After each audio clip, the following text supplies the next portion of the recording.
نحمده ونصلي على رسوله الكريم أما بعد أعوذ بالله من الشيطان الرجيم بسم الله الرحمن الرحيم رب اشرح لي صدري ويسر لي أمري واحلل عقدة من لساني يفقهوا قولي قال يا قوم ليس بي ضلالة ولكني رسول من رب العالمين انہوں نے فرمایا کہ اے میری قوم مجھ میں تو ذرا بھی گمراہی نہیں لیکن میں پروردگار عالم کا رسول ہوں۔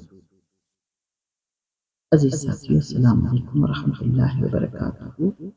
آیت نمبر 61 سورۃ الاعراف۔ سلسلہ تھا حضرت نوح علیہ السلام اور ان کی قوم کے بارے میں۔ قرآن حکیم ماضی، حال اور مستقبل کا عکاس ہے۔ آیت مبارکہ میں اللہ سبحانہ وتعالی حضرت نوح علیہ السلام کے حالات اور ان کی قوم کے رویے کا اظہار فرما رہے ہیں۔ أبلغكم رسالات ربي وأنصح لكم وأعلم من الله ما لا تعلمون۔ تم کو اپنے پروردگار کے پیغام پہنچاتا ہوں اور تمہاری خیر خواہی کرتا ہوں، اور میں اللہ کی طرف سے ان امور کی خبر رکھتا ہوں جن کی تم کو خبر نہیں۔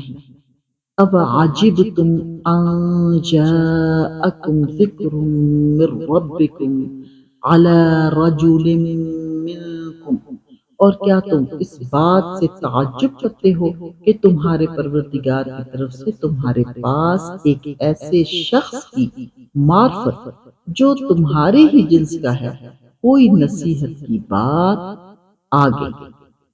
لِيُنذِرَكُمْ وَلِتَتَّقُوا وَلَعَلَّكُمْ تُرْحَمُونَ، تاکہ وہ شخص تم کو ڈرائے اور تاکہ تم ڈر جاؤ اور تاکہ تم پر رحم کیا جائے۔ یہ معاملہ جو حضرت نوح علیہ السلام اور ان کی قوم کے درمیان پیش آیا تھا، ایسا ہی معاملہ مکہ میں حضرت محمد صلی اللہ علیہ وسلم اور آپ کی قوم کے درمیان پیش آ رہا تھا۔ جو پیغام حضرت نوح علیہ السلام کا تھا وہی حضرت محمد صلی اللہ علیہ وسلم کا تھا۔ جو شبہات اہل مکہ کے سردار حضرت محمد صلی اللہ علیہ وسلم کی رسالت میں ظاہر کرتے تھے، وہی شبہات ہزاروں سال پہلے سرداران قوم نوح علیہ السلام نے حضرت نوح کی رسالت میں ظاہر کیے تھے۔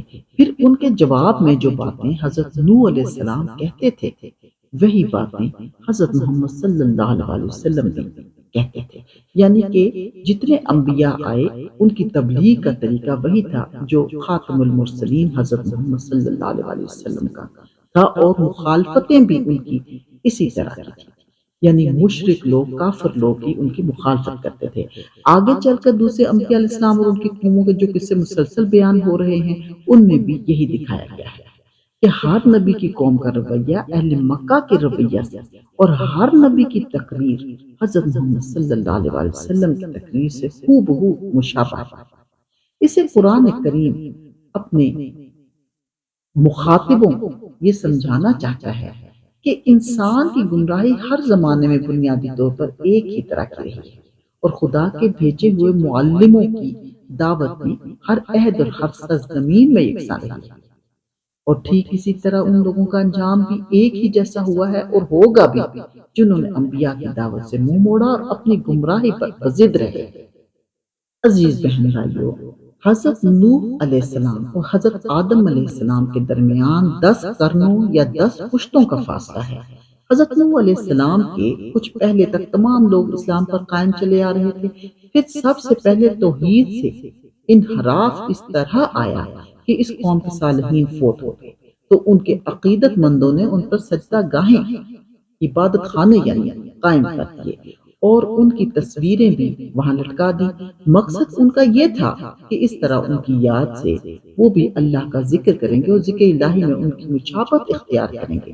جب کچھ وقت گزرا تو انہوں نے تصویروں کے مجسمے بنا دیے، اور پھر کچھ عرصہ گزرنے کے بعد یہ مجسمے بتوں کی شکل اختیار کر کے اور ان کی پوجا پاٹ شروع ہو گئی، اور قوم نوح کے یہ صالحین معبود بن گئے۔ ان حالات میں اللہ سبحانہ وتعالیٰ نے حضرت نوح علیہ السلام کو ان میں نبی بنا کر بھیجا جنہوں نے 950 سال تبلیغ کی، لیکن تھوڑے سے لوگوں کے سوا کسی نے آپ کی تبلیغ کا اثر قبول نہیں کیا۔ بالآخر اہل ایمان کے سوا سب کو غرق کر دیا گیا۔ اس آیت میں بتلایا جا رہا ہے کہ قوم نوح نے اس بات پر تعجب کا اظہار کیا کہ انہی میں سے ایک آدمی نبی بن کر آ گیا جو انہیں اللہ کے عذاب سے ڈرا رہا ہے، یعنی ان کے خیال میں نبوت کے لیے انسان موضوع نہیں، یعنی وہ اس قدر ناشکری اور نافرمان قوم تھی کہ وہ اپنے پیغمبر کو پیغمبر ماننے پر ہی تیار نہیں تھی۔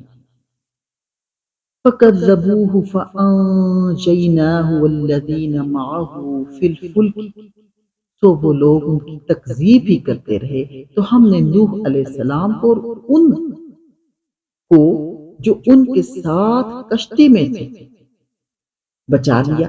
وَأَغْرَقْنَا الَّذِينَ كَذَّبُوا بِآيَاتِنَا، اور جن لوگوں نے ہماری آیتوں کو جھٹلایا تھا ان کو ہم نے غرق کر دیا۔ إِنَّهُمْ كَانُوا قَوْمًا عَمِينَ، بے شک وہ لوگ اندھے ہو رہے تھے۔ عزیز ساتھیو، اندھے ہو رہے تھے کا مطلب ہے بگڑے ہوئے تھے، نافرمان ہو کر حد سے بڑھ گئے اور سرکشی کی روش پر حق بات سننے اور سمجھنے سے بیزار اور دانستہ طور پر اچھی بات کو سننا بھی نہیں چاہتے تھے، عمل تو بہت دور کی بات ہے۔ جو لوگ قرآن کے انداز بیان سے اچھی طرح واقف نہیں ہوتے وہ بسا اوقات اس شبے میں پڑ جاتے ہیں کہ شاید یہ سارا معاملہ بس 1-2 صحبتوں میں ختم ہو گیا ہوگا یا 1-2 واقعات میں ختم ہو گیا ہوگا۔ کوئی نبی آیا اور اس نے اپنا دعویٰ پیش کیا، لوگوں نے اعتراضات کیے اور نبی نے ان کا جواب دیا، لوگوں نے جھٹلایا اور اللہ نے عذاب دیا۔ حالانکہ پھر حقیقت جن واقعات کو یہاں سمیٹ کر چند سطروں میں بیان کر دیا گیا ہے وہ ایک نہایت طویل مدت میں پیش آئے گا۔ قرآن کریم کا یہ مخصوص طرز بیان ہے کہ وہ قصہ گوئی صرف قصہ گوئی کی خاطر نہیں کرتا بلکہ سبق آموزی کے لیے کرتا ہے۔ اس لیے ہر جگہ تاریخی واقعات کے بیان میں وہ قصے کے صرف ان اہم اجزاء کو پیش کرتا ہے جو اس کے مقصد اور اس کا مدعا سے کوئی تعلق رکھتے ہیں، باقی تمام تفصیلات کو نظر انداز کر دیتا ہے۔ پھر اگر کسی قصہ کو مختلف مواقع پر مختلف اغراض کے لیے یعنی کہ مختلف مقاصد کے لیے بیان کرتا ہے تو ہر جگہ مقصد کی مناسبت سے تفصیلات بھی مختلف طور پر پیش کرتا ہے۔ مثلاً اسی قصہ نوح کو لیجئے، یہاں قرآن کریم کے بیان کا مقصد یہ بتانا ہے کہ پیغمبر کی دعوت کو جھٹلانے کا کیا انجام ہوتا ہے، لہٰذا اس مقام پر یہ ظاہر کرنے کی ضرورت نہیں تھی کہ پیغمبر کتنی طویل مدت تک اپنی قوم کو دعوت دیتا رہا، لیکن جہاں یہ قصہ اس غرض کے لیے بیان ہوا ہے کہ محمد صلی اللہ علیہ وسلم اور آپ کے ساتھیوں کو صبر کی تلقین کی جائے، وہاں خاص طور پر دعوت نوح علیہ السلام کی طویل مدت کا ذکر بھی کیا گیا ہے۔ حضرت محمد صلی اللہ علیہ وسلم اور آپ کے رفقاء اپنی چند سال کی تبلیغی کوشش اور محنت کو نتیجہ خیز ہوتے نہ دیکھ کر بددل نہ ہوں اور حضرت نوح کے صبر کو دیکھیں جنہوں نے مدت سے نہایت دل شکن حالات میں دعوت حق کی خدمت انجام دی اور ذرا ہمت نہیں ہاری۔ عزیز ساتھیو، بسا اوقات ایسا ہوتا ہے کہ ایک شک بھی لوگوں کے دلوں میں کھٹکتا ہے جسے رفع کر دینا ضروری ہے۔ جب ایک شخص قرآن میں بار بار ایسے واقعات پڑھتا ہے کہ فلاں قوم نے نبی کو جھٹلایا اور نبی نے اسے عذاب کی خبر دی اور اچانک اس پر عذاب آیا اور قوم تباہ ہو گئی، تو اس کے دل میں یہ سوال پیدا ہوتا ہے کہ آخر اس قسم کے واقعات اب کیوں نہیں پیش آتے؟ اور یہ ہے بھی ہے، لوگوں کے ذہنوں میں یہ بات آتی ہے کہ اب ایسے واقعات کیوں نہیں پیش آتے؟ اگرچہ قومیں گرتی بھی ہیں اور ابھرتی بھی ہیں، لیکن اس عروج اور زوال کی نوعیت دوسری ہوتی ہے۔ یہ تو نہیں ہوتا کہ ایک نوٹس کے بعد زلزلہ یا طوفان یا صاعقہ آئے اور قوم جو ہے وہ تباہ و برباد کر کے رکھ دے۔ اس کا جواب یہ ہے کہ پھر حقیقت اخلاقی اور قانونی اعتبار سے اس قوم کا معاملہ جو کسی نبی کی براہ راست مخاطب ہو دوسری تمام قوموں کے معاملے سے بالکل مختلف ہوتا ہے۔ جس قوم میں نبی پیدا ہوا ہو اور وہ بلا واسطہ اس کو خود اسی کی زبان میں خدا کا پیغام پہنچائے اور اپنی شخصیت کے اندر اپنی صداقت کا زندہ نمونہ اس کے سامنے پیش کرتے، اس پر خدا کی حجت پوری ہو جاتی ہے۔ اس کے لیے معذرت کی کوئی گنجائش باقی نہیں رہتی، اور خدا کے فرستادہ کو دو بدو جھٹلا دینے کے بعد وہ اس کی مستحق ہو جاتی ہے۔ اس کے لیے معذرت کو وہ اس کے مستحق ہو جاتی ہے، اس کا فیصلہ برسر موقع چکا دیا جائے۔ یہ نوعیت معاملہ ان قوموں کے معاملہ سے بنیادی طور پر مختلف ہے جن کے پاس خدا کا پیغام براہ راست نہ آیا ہو بلکہ مختلف واسطوں سے پہنچا ہو۔ بس اگر اب اس طرح کے واقعات پیش نہیں آتے جیسے انبیاء علیہ السلام کے زمانے میں پیش آئے ہیں تو اس میں تعجب کی کوئی بات نہیں، اس لیے کہ محمد صلی اللہ علیہ وسلم کے بعد نبوت کا سلسلہ بند ہو چکا ہے۔ البتہ تعجب کے قابل کوئی بات ہو سکتی تھی تو یہ کہ اب بھی کسی قوم پر کسی شان کا عذاب آتا جیسا انبیاء کو دو بدو جھٹلانے والی قوموں پر آتا۔ حقیقت یہ ہے کہ اب بھی ایسی تمام قوموں پر عذاب آتے رہتے ہیں، چھوٹے چھوٹے تنبیہی عذاب بھی اور بڑے بڑے فیصلہ کن عذاب بھی، لیکن کوئی نہیں جو انبیاء علیہ السلام اور کتب آسمانی کی طرح ان عذابوں کے اخلاقی معانی کی طرف انسان کو توجہ دلائے۔ وَإِلَىٰ عَادٍ أَخَاهُمْ هُودًا، اور ہم نے قوم عاد کی طرف ان کے بھائی ہود علیہ السلام کو بھیجا۔